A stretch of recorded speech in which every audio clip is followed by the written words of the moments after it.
zero stigma society as far as HIV and AIDS is concerned. That is the discussion that we'll be having tonight with my guest, that is Honorable Nelson Osieme, HIV and AIDS Tribal of Kenya board member. And that, of course, discussion will be coming to you in just a bit. But first thing first, our top stories tonight.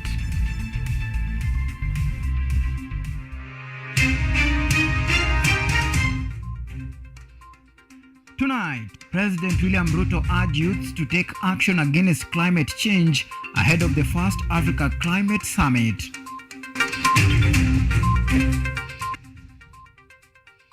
Security of the Horn of Africa is our business.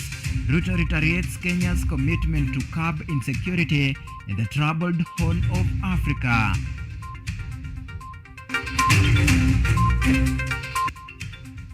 And on our special feature tonight, we bring you the long journey of ending HIV stigma.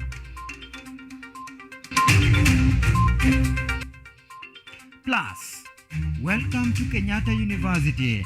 Kenyatta University holds matriculation for the first year student in the new academic year 2023-2024.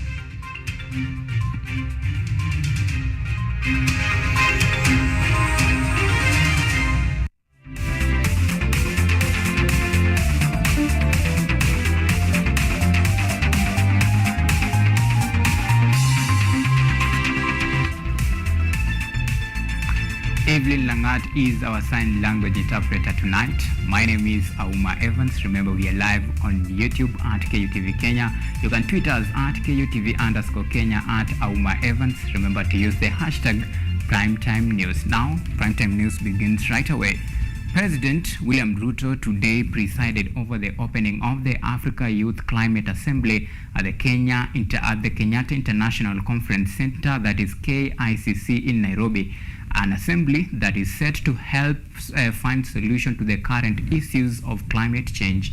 The head of state urged youths to find solution by creating more ideas in innovation, labor, and enterprise. The assembly takes place ahead of the Africa Climate Summit, which is expected to start next week. Masu Wanjiru opens our bulletin tonight with that report. Just days before the Africa Climate Summit kicks off in Nairobi, President William Ruto joined African youths in KCC for the Africa Youth Climate Assembly. The president praised the young, brilliant minds across the youthful continent that have showcased different climate change solutions. He further encouraged them that they are the solution-oriented and therefore they are capable of empowering the economy. Witnessing brilliant young minds from across our youthful continent showcasing climate solutions that stand just an investment away from monumental scalability and impact brings me tremendous joy. Speaking during the conference, President Ruto urged the youth to persist and find a way to the solution table, stating that they will be facilitated. He further stated that Africa, being the youngest continent, is aiming at a 25% global workforce by 2050 and 40% by 2100. Do not involve and engage the people who have the greatest stake in our present and in our future. And therefore, I urge you to insist, to make your way to the table. We're going to facilitate your sitting on the table. The Commander-in-Chief also noted that without Africans' contribution enterprise, the world cannot achieve the intended net zero by 2050, which scientists agree could result into a disaster for life on Earth, humankind, and civilization. Without Africa's entrepreneurial contributions, the world cannot achieve net zero emissions by 2050, and that's a reality. Scientists agree that failing to achieve net zero by 2050 would result in a disaster for life on Earth, humankind, and civilization. In recent youth survey, 90% of Kenyan youth affected by climate change are the best to give all the solution. The upcoming African Climate Summit is expected to pull in efforts from youths across Africa to ensure they are part of the climate change solution. Masi Wanjiru, KUTV. All right, thank you, Masi Wanjiru, for that comprehensive reporting. Now, in the second day in a row, Interior Cabinet Secretary Professor Kithure Kindiki made an impromptu visit to Nyayo House to inspect passport proceedings by the Department of Immigration in the race to clear the pending backlog of over 45,000 passports. Kindiki indicated positive changes by the department, revealing that the changes will be replicated at the Immigration Department in other counties as well. Our very own Munene Weru now reports. How are you?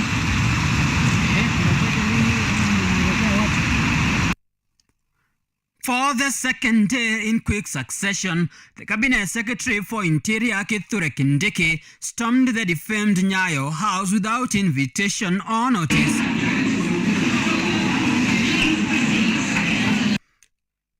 The Cabinet Secretary was at Nyayo House to inspect the progression of his operation to end the passports backlog, and according to him, so far is so good.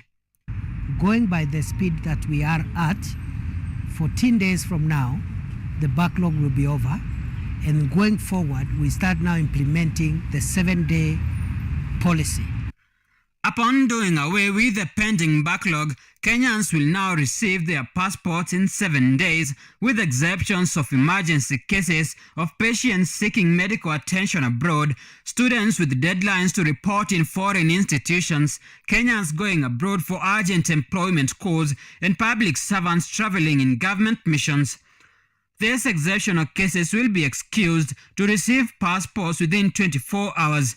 So I want to make it clear that among cases that we consider urgent and emergency cases, Kenyans who can show that they have a job contract and that job contract has a reporting date, we will put them where we have put students who are reporting to colleges abroad and where we have put patients.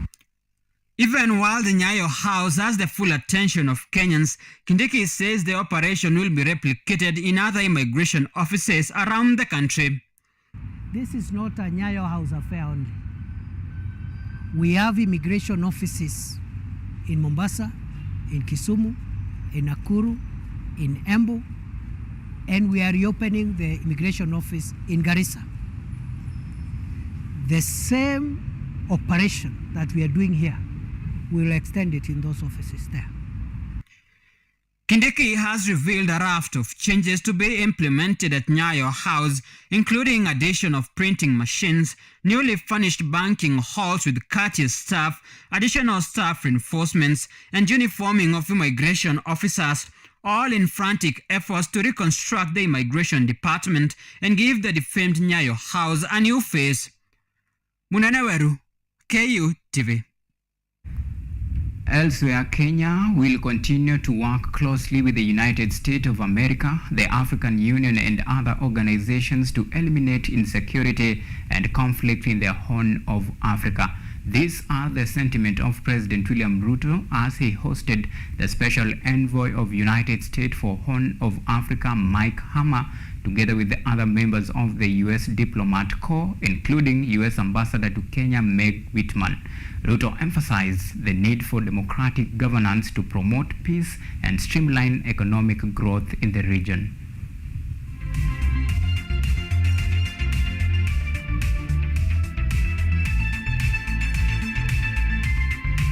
Elsewhere, the Medical Research Institute, that is KEMRI, signed a memorandum of understanding with the Kenya's biotechnology giant Kenya Biomax Institute to partner in the manufacturing of vaccines, health capacity building, and creating supply security in Kenya. And as our very own Charles Kirubi reports, the collaboration will help ensure health and medical research are enacted to build capacity for the production of human vaccines and other health products in the country. We say we have been having In a bid to improve health research in the country, the Kenya Medical Research Institute KEMRI has signed a mutual deal with Biovax Institute, a collaboration that aims at paving way for improvement in the health sector.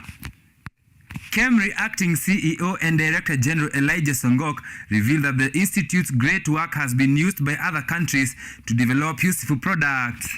Therefore, the partnership is a key milestone to show Kenya's capability to do research and produce biotech vaccines that can be accepted and used globally. We have been discovering vaccines, we have been discovering drugs, we have been discovering diagnostics.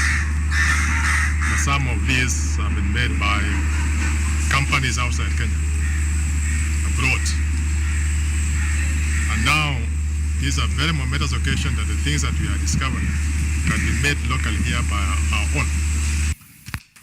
Kenya Biovax Institute CEO Michael Luciola has expressed his optimism, noting that the agreement will open a great opportunity for the company to tap into research and discoveries made by KEMRI to the next level of implementation, production and commercialization of the products. Starting with this signing of the MOU, the purpose of which is to assist and work together as partners as KEMRI focuses on the research and development aspects of vaccines manufacturing. Kenya Biovax steps in to take it to the next level, which is to commercialize, to produce at commercial scale that which has been investigated at KEMRI. According to the Institute's chairman Mugo Kibati, Kenya's effort to produce vaccines are about to bear fruit since the infrastructure, manpower and expertise are in place. Humanity. We as Biovax are now just in the nascent stages of putting up a facility to manufacture vaccines, and we look forward to benefiting from the research of KEMRI. The collaboration between the two medical experts is expected to play a critical role in shaping the future of the biotechnological development of the country while contributing to the global response to pandemic in the future. Charles Kirubi, KUTV.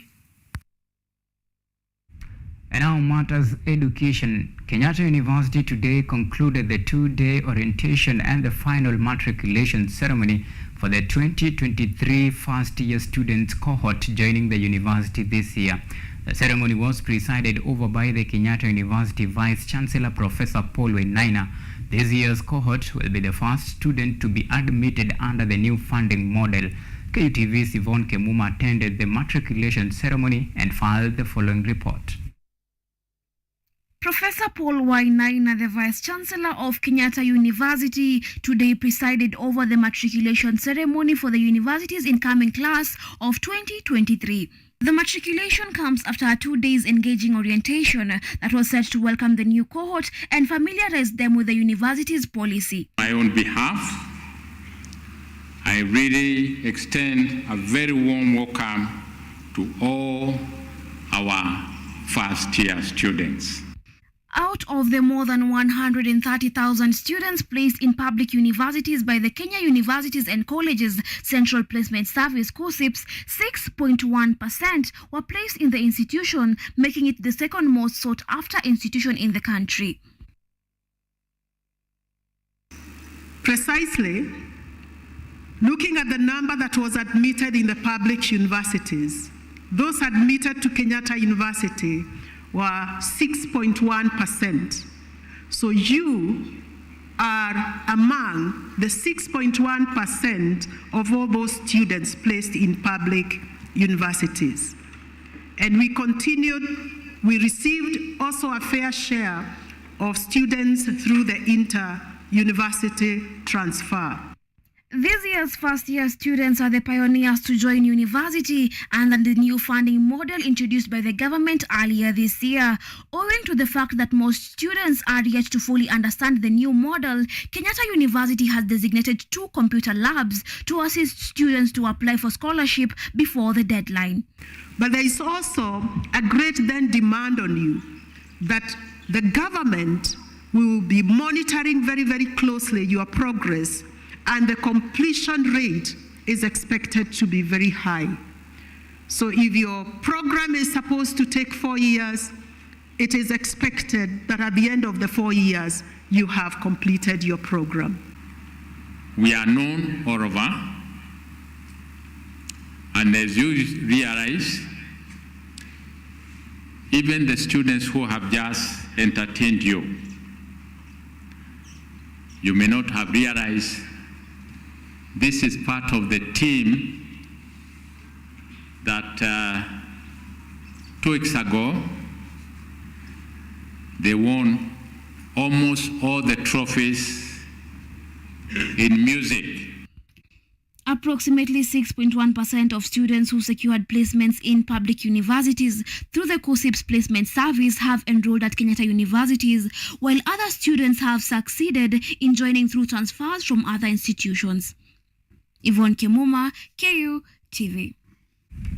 Right, it is 16 minutes past the hour. Time to take our first break here on KUTV Primetime News. But don't forget our top discussion tonight, where we are talking about matters to do, how to end stigma as far as HIV is concerned. And remember, my guest tonight is Honorable Nelson Osieme, HIV and AIDS Tribunal of Kenya board member. That discussion will be coming to you in just a bit. But meanwhile, let's take this short break. See you in a while.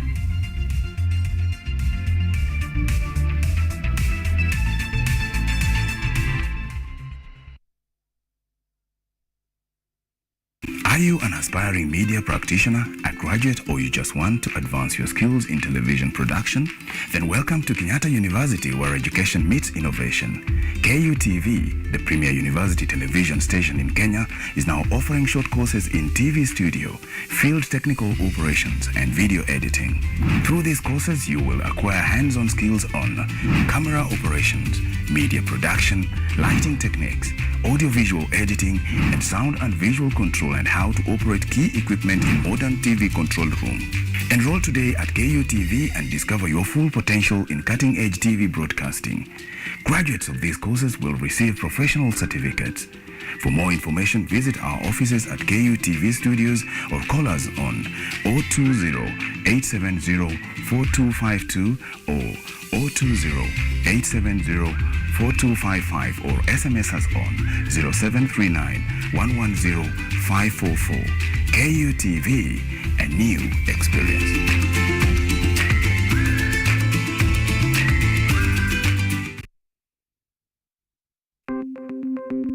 Maelfu na maelfu ya wahamiaji wakiwa na watoto kutoka nchi za Amerika ya Kati wanaendelea kuwasili kwenye mpaka kati ya Marekani na Mexico. The folks are going. Thank you very, very much. I appreciate it. Thank you.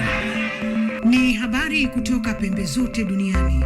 Pipopa si vuguvugu. Pipopa ni idea. Sazidi ananyonya, hanyonyi vizuri, anakuwa hayuko comfortable. Jeshi la Jamhuri ya Kidemokrasia ya Kongo linapambana na waasi wa ADF. Kwa sasa wanatoa wito kwa mashirika, makampuni na vile vituo vya uchukuzi. Mambo mengi yatakwenda kama yalivyopangwa. Hapa ni kuna mmoja wa viongozi wa chama cha wavuvi katika eneo hili. Zaidi tunajaribu kuwapa chanjo ili ina boost ama inanyanyua kinga ya mwili, ndio inaenda kupelekea kupambana na virusi. Ni duniani leo, Jumatatu mpaka Ijumaa, moja kwa moja kutoka VOA Swahili, Washington DC.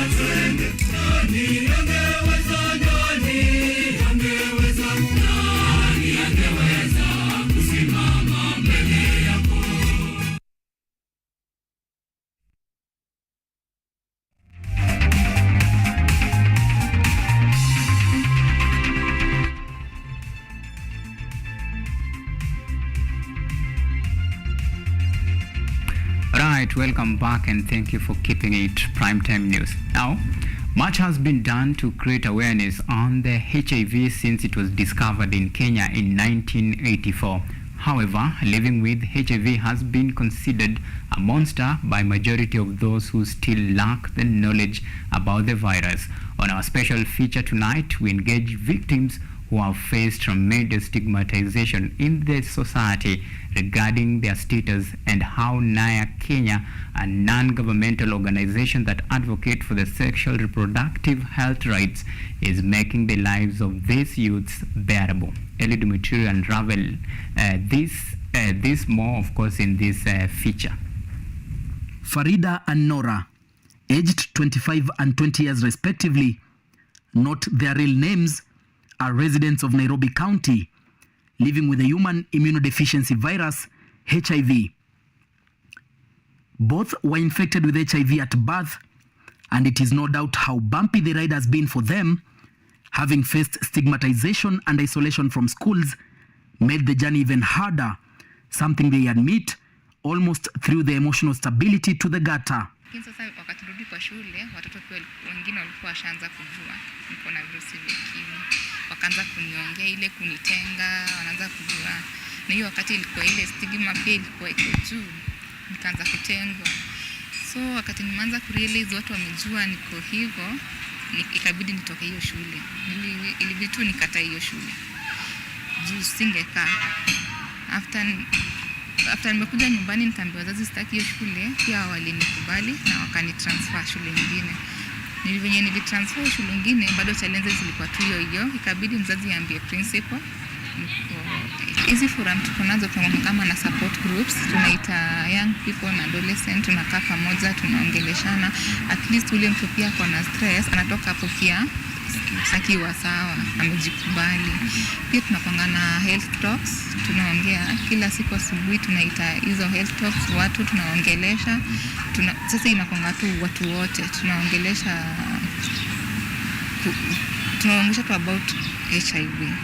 Mercy, aged 27, not her real name, came to know of her HIV status in 2011, just after completing high school. For Mercy, being secluded by the people she knew as home has to be the most unfortunate part of her journey. Imekuwa tu ni matusi, hata ukipika chakula wengine wana reject, hawataki kula kwa sababu walijua mimi ndio nilipika, so wanajua nikipika nitawaambukiza. So hata ilikuwa mtoto wa kazini wangu nilikuwa nabaki naye kwa nyumba, wakachukua huyo mtoto wakapeleka mahali ili nikajipata tu mimi peke yako kwa nyumba. Watu walitoka na tulikuwa hapa Nairobi. Watu walitoka hiyo kazi na ameenda kurentisha nyumba yake. Recent reports published by the National Syndemic Diseases Control Council NCDCC have raised concerns on the infection rates among young adults, highlighting that people aged 15 to 29 years accounted for 61% and 52% of all new HIV infections in 2020 and 2021 respectively. Despite their challenges, these youth living with HIV have not lost hope. 26-year-old Ruel Okeyo tested positive for HIV on 26th September 2020 and has used his status for the good of the people to sensitize and create awareness on the importance of being disciplined to taking HIV antiretroviral drugs, ARVs. As much as we think that, it's 2023, it's the digital era, everyone knows about this and that, people are still in the dark about it, and stigma still exists to date. So my work basically is trying to demystify all these notions that people have in regards to people living with HIV, trying to break the stigma, and the challenge that is there is people taking their medication. Youth Care Project, funded by AIDS funds and run by an non-governmental organization called Network for Adolescents and Youth of Africa, popularly known as NAYA Kenya, and other partner organizations, has offered a glimmer of hope for youth living with HIV in Homa Bay and Nairobi counties. In Nairobi, the 4-year project is implemented in Kamukunji, Mathare and Starek sub-counties with the aim of ensuring youth living with HIV access treatment and other related services. Hizi forum tuko nazo kama na support groups, tunaita young people na adolescent, tunakaa pamoja, tunaongeleshana, at least ule mtu pia kuna stress anatoka hapo pia akiwa sawa, amejikubali. Pia tunapanga na health talks, tunaongea kila siku asubuhi, tunaita hizo health talks, watu tunaongelesha, sasa inakonga tu watu wote, tunaongelesha tu about HIV. Kimenisaidia sana, it has empowered me, imenisaidia kujikubali mimi hasa yangu, na pia nijue I have to live not for the virus but with the virus. Yeah. Despite being positive, nikuwe mama, nikuwe mwanafunzi, na bado saa hii tena nikuwe a role model to the peers that come looking up to me. They have also been engaged in advocating for HIV awareness and work as peer supporters in health facilities within the targeted locations, a task which they say through support group forums and other activities has eased their work with HIV. Kitu pia inasaidia some youths kwa sababu youths ni ngumu sana wa disclose, but now that wakuja unajua akiitwa anajonga ameitwa maybe na wenzake, now that akuja apate mwenye like wako wengi ana feel poa. Hata mimi nilifeel poa vile nilikuja nikagundua siko peke yangu, unaona. Yeah, so that support yenye the Naya project and some project like CHIB and many others is giving to people, it's really helping. Such projects have created impact because they diversify the messages. We have had online campaigns. We have had, physical campaigns that target the community per se. And so, having this diverse method of creating information, creating messages, reaches a wider audience. The project is not one without challenges, this being one key challenge. There was lack of commodities within the facilities. There was consistent stockouts. Young people need one commodity and that is not there. According to Dr. Peter Aremi from NCDCC, the highest contribution of new HIV infections comes from the adolescents and young people, a reason why the council is looking forward to prioritize and focus on the youth in order to cater for primary prevention of HIV. Kamukunji Sub-County HIV Programs Coordinator Nikasio Njage, who has worked closely with Naya Kenya through the Youth Care Project, says in collaboration with such projects, public health care officers are able to offer HIV services that are responsive to the needs of adolescents and young people. And the services that we give our youth are so diverse. We are talking about the HIV programming in terms of prevention of HIV itself, so that we go with them through the entire drill of how do the adolescent and young people prevent themselves from getting HIV infected. So we are speaking to them about abstaining. We are talking to them about being faithful. We are talking to them about collective and proper use of condoms. Youth living with HIV are living to tell their stories of hope, even as they work to contribute to attaining the undetectable is equal to untransmissible goal by taking their ARVs to suppress their viral loads. Mutweri Eliud, Kutv. Right, that story by Eliud Mutwiri will be setting the stage for this particular discussion. We are talking about matters to do with stigmatization and how best can we actually advance the agenda to a zero HIV stigma in the society. And of course, joining me in the discussion is Honorable Nelson Osiemo, HIV and AIDS Tribunal of Kenya board member, and we'll be talking about some of the issues, including the prevalence that continue to skyrocket among the teenager between the age of 10 to 19 in relation to the stigma that we have just been witnessing going on in the country, owing to this particular report that we have been given by Eliud Mutwiri, and that discussion is now taking stage. Remember, we invite you to be part of this discussion. You can talk to us on all of our social media platforms. Remember, we are live on KUTV, that is on YouTube at KUTV Kenya. You can tweet us at KUTV_Kenya at Auma Evans. Remember to use the hashtag PrimetimeNews. Well, Nelson, Asante sana for making time. Thank you. Well, when I was going through the statistics about these issues to do with stigma, it's rather disturbing. And this begs the question, will we ever, win this war? It's not that I'm trying to be the devil's advocate, but when you look at the prevalence and even the statistics, it's worrying. Evans, is true. We are still very far away from winning it due to the stigma associated with the people who are living with or affected by the disease. So us as the Tribunal, HIV/AIDS and Tribunal in Kenya, we are in place and mandated under the legislation to look into the issues of stigma, to look into the issues that will affect the people who are affected or infected by the virus.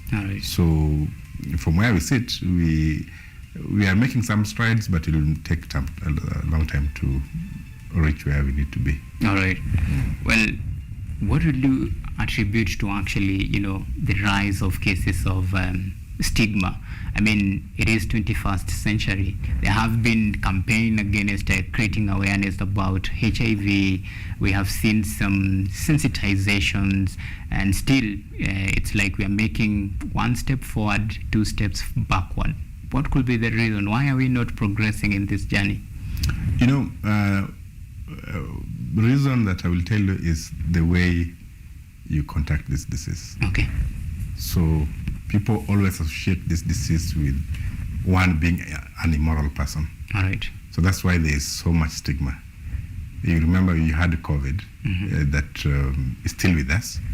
When it started, because people really didn't know the causes of that COVID and how it was spreading, there was that stigma that guy has COVID. All right. So we cannot shake the hand and do other things.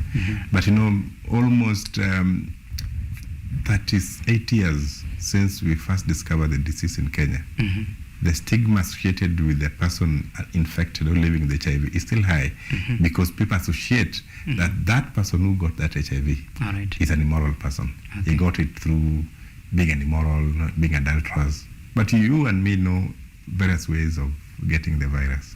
It's not only about one being immoral. Okay. Yeah. All right, and we'll talk about ways of getting the virus. But now that you have mentioned it has been over 30 years since this disease was discovered in Kenya, there has been efforts to try and create the awareness. But it seems like yes, we acknowledge there is effort, and we can't say that the campaign and all this effort has not bear any fruits. We have seen some cases where actually people are taking up the challenge and the mantle. But how do we face the elephant in the room now that we know the problem where it is? How do we face it? And this comes from from your point of view as member of the tribunal. How do we face the elephant in the room? Actually, we're facing it even now because we're discussing it. Okay. The more you discuss it, the more the information is out there. That's the aspect of educating the masses. Okay. Number one, on how one can be exposed to contacting HIV. And now, after you've been exposed, that this is not nowadays a killer disease. That you can live your full life with the virus in you, but you must adhere to the drugs, the therapy that you have been given. And thirdly, on how not to transmit it to people who don't have it. So the more we talk about it, the more I've seen the future before us, the more people open up that, hey, I see people say I'm living positively with the virus. So people know, okay, we can live with it positively. So even people can come out to share their stories. The moment we suppress the positive stories from our communities, then stigma issues will still arise. Okay. Yes. Well, do you think, have we done enough in this fight? Oh, yes. The government of Kenya has done enough. The tribunal that was, we started our mandate in 2009. This is the third tribunal under that act. We have been hearing and determining cases that come before us on issues of violations. All right. So you've been violated because somebody has disclosed your status without you giving consent. You have a right to come to the tribunal, and we can fine and give compensation. You're being discriminated because of the virus, either in school, either in employment, at workplace. You can come to the tribunal. So we are doing as much as we can to sensitize people, the communities around, that there is a law that is in place that really protects and take care of these vulnerable people. And this is the only tribunal, not in Africa, but in the world. All right. Yes. Even before we come to the functions of the tribunal, you mentioned about the information being out there, and according to, this was a statistic that was done by the Kenya National Bureau of Statistics, and we have some sort of, understanding of what is happening, because it is estimated that 84% of women knows about, the causes and the prevention of the HIV. Same to 86% of men, they know the causes and the prevention. Well, when you have, and the majority from the age bracket, it's slightly the average of the, let's say, the youth, that because that category falls between 20 to 34. Now, this is the large bracket that is being targeted outside there. You have the information, but you're not acting upon the information. Is it lack of ignorance, or, is it ignorance of what is happening? I really can't say there's ignorance, because there's so much information about how you can contract and how you can spread HIV. Okay. It's just about being individual, being human. That sometimes you know something, but you still you care less about it. Information is there. Everywhere people talk about it, but you believe that you are not able to get it. That this is a disease that belongs to other people. So me, I'm not able to contact it. So you live carelessly. So that age bracket are the most active people, actually sexually active. So that will ring last in their minds. What will firstly ring in their heads is that, am I going to get pregnant? Number one will not always getting diseases. They will tell you, will I get pregnant? Are you safe? They never discuss that. Are you safe yourself from any diseases? Have you tested? Because looking at you, I cannot know whether you're sick. We must get tested first. Yes. Well, now talking about testing, still there is a research done, and it's actually out of those that were the survey was done, it's 47% actually that turn out for this testing.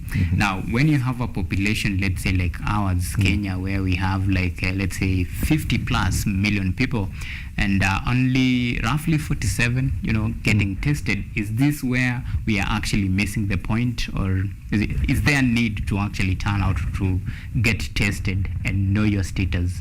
It's actually important for you to get tested and know your status so that you can start proper living. Okay? Because we normally say you are sick until you are tested not sick. Okay? So you must get tested first to know, and even to protect people around you.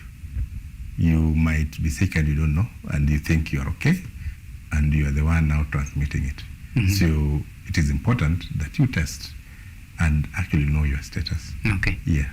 Well, now that we are talking about, the stigma and how to fight the stigma, because one step, of, actually fighting this is self-realization. You have first to accept that it is there, and before you actually, embrace it outside there and open the doors for even others to create a window whereby you can actually share and trust that this is a process that we have, it's something that we have to live with it. Just how important is it, for one to actually acknowledge that, yes, this is a condition that I have and I have to live in this certain way? Acceptance is one of the best way of healing yourself. The moment you have accepted even your weakness in life, that, I mean, weak in this way, Okay. there's a way you are able to go about trying to suppress your weakness. All right. Only making the strengths to come out. Okay. The moment you accept that you are living with the virus, number one, you will be responsible not to spread it. Okay. Number two, that you will be responsible to be taking the therapy as and when it's given. All right. The moment that is done, you are protecting the community. Okay. Yes. Well, now let's talk about now the tribunal where you sit in, and we have seen, the tribunal was formulated in 2009, and it came to effect after the adoption of HIV and AIDS prevention control. Then tribunal's role is to determine complaint arising from, any breach that you spoke about. Well, so far, what are some of the, key areas that you are actually tackling as far as the war, or rather, creating awareness and sensitization as far as ending stigma is concerned? Our mandate under the tribunal is fourfold, if I can say. Number one is disclosure. All right. So somebody will go to a healthcare clinic, you get tested, and without your consent, it is disclosed. So that is a violation under the Act. Number two is testing without consent. You normally go to the hospital when you are feeling sick because you want to get better. And the doctor says, give me your hand, I draw some blood. Have you ever asked yourself, what are you going to investigate with my blood? Okay? So that is the point. Because you are a vulnerable person, you are sick, you want to get well. So the doctor pricks your hand, get your blood sample, goes back to the lab, you are not there, and maybe slides it in various slides. All right. And one of them is testing for HIV. The law says before you are tested for HIV, you must consent to it. And after consenting to it, they must give you what you call pre and post counseling. Okay, so those are violations. Number one is the violation on disclosure. Number two is testing without consent. Number three is discrimination, whether at workplace, wherever. As long as somebody knows your status and is discriminating you because of your status, you can come to the board. And it's a tribunal. We hear cases. We are so not rigid. We really don't use the Evidence Act to lock you out. You can even write a complaint. We'll reduce it to a statement of claim. Okay. And we will hear you. All right. And our turnaround time is 60 days. All right. Yes. Okay. Yeah. Then I'll give you 30 seconds for your closing remarks. So what I can say is that the HIV and AIDS Tribunal, where we sit together with other 6 people, we are a creature of a legislation. And we are there. This is the only tribunal in the world that cares for people living and affected by HIV. Okay. So if you feel you are discriminated, if you feel that your status has been unlawfully disclosed without your consent, if you feel that you have been tested without your consent, you can come to the tribunal and we will hear your case without even your pictures being seen, without even your name being known, because we initialize your name and we will give you compensation against those violations. All right. Thank you. Well, that is where we leave it as for now. That is Honorable Nelson Osieme, HIV and AIDS Tribunal of Kenya Board Member. Asante sana for making time. Thank you. And your time is much appreciated. Thank you. All right, here we take another short break. When we come back, we'll be diving direct to sports news.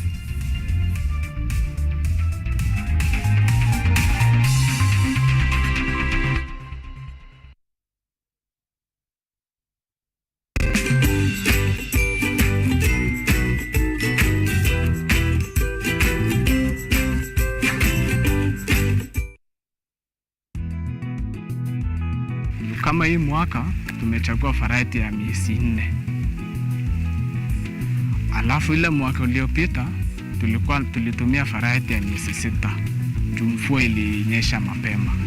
So juu ya hiyo ukosefu wa mvua hii mwaka ndio tukachagua hiyo variety ya miezi 4. Sifa za variety kwanza ya miezi 6 ni mzuri juu mahindi iko na kilo.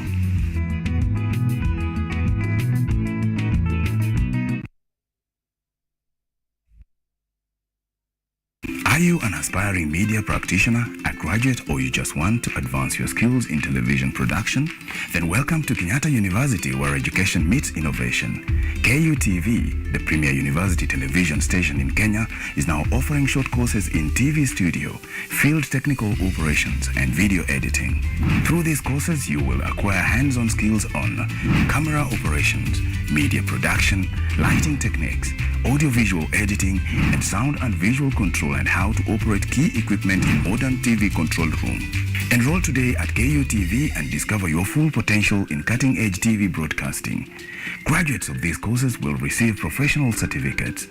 For more information, visit our offices at KUTV Studios or call us on 020-870-4252 or 020-870-4255 or SMS us on 0739-110-544. KUTV, a new experience.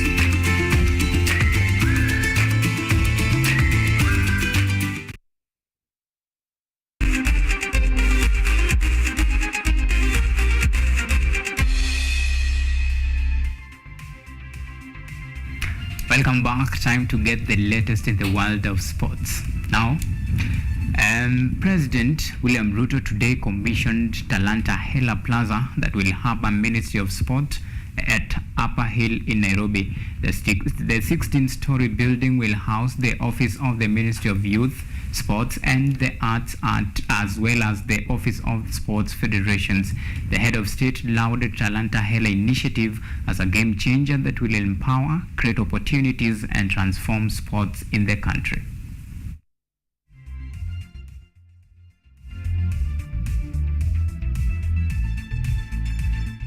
The Talanta Hala initiative is a true bottom-up program focused on empowerment, the creation of opportunities, and the transformation of sports, youth affairs, and arts into a viable vehicle for transforming our country and expanding opportunities for our young people.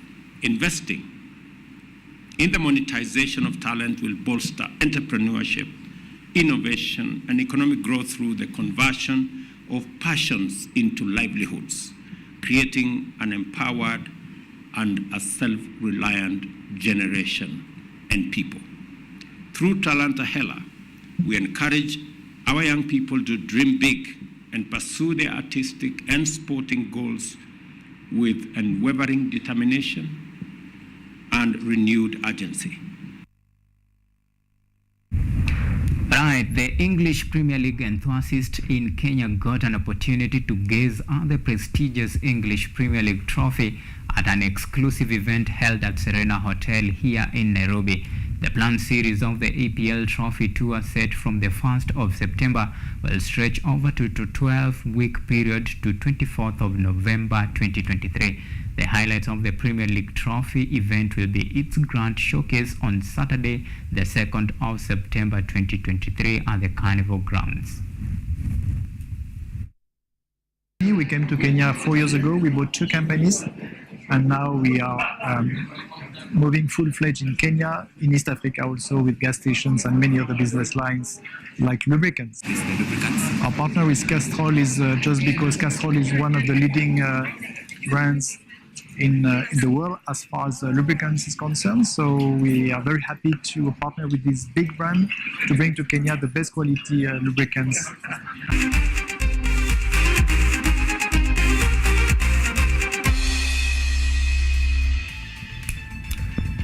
It is a wrap from us. Many thanks for keeping us a company in the last 15 minutes or so. My name is Auma Evans. Evelyn Langat has been our sign language interpreter tonight. Well, we wish you a nice and a lovely night. Until next time, it's a bye-bye, and do have a lovely good night.